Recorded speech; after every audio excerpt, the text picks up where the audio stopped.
याद रखो, अब कोई दरी नहीं बिछाएगा। अब दरी बिछाने के दिन खत्म हो चुके हैं। आज बिजनौर में ओवैसी ने ऐसा क्या कह दिया जिसकी चर्चा पूरे यूपी में हो रही है? क्या ये सिर्फ एक भाषण था या 2027 की सियासत का बड़ा संदेश? नजीबाबाद की जनसभा में बैरिस्टर असदुद्दीन ओवैसी ने न सिर्फ भाजपा पर ही हमला बोला बल्कि समाजवादी पार्टी और कांग्रेस को भी खुली चुनौती दे दी। ओवैसी ने कहा कि अगर भाजपा को रोकना है तो गठबंधन सम्मान और बराबरी के आधार पर होगा, सिर्फ वोट लेने के लिए नहीं।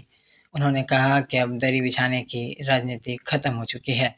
सम्मान के साथ होगा तो यकीनन असदुद्दीन ओवैसी और मजलिस इत्तेहादुल मुस्लिमीन उस गठबंधन के साथ काम करने को तैयार है। हम पूरी कोशिश करने तैयार है कि दोबारा भाजपा की सरकार उत्तर प्रदेश में ना बने। मगर अगर आप ये समझते हैं कि हमारा काम सिर्फ दरी बिछाना है, तो याद रखो, अब कोई दरी नहीं बिछाएगा। अब दरी बिछाने के दिन खत्म हो चुके हैं।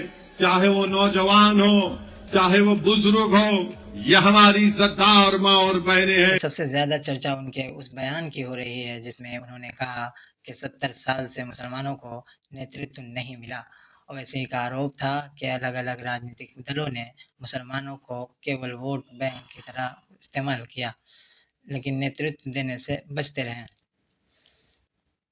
यही नहीं, उन्होंने ये भी कहा कि अगर भाजपा को सत्ता से बाहर रखना है तो एमआईएम गठबंधन के लिए तैयार है, लेकिन शर्त सिर्फ एक है, इज्जत और सम्मान। उन्होंने साफ कहा कि समझौता होगा तो बराबरी पर होगा, सिर्फ चुनाव के समय याद करने वाली राजनीतिक अब स्वीकार नहीं होगी।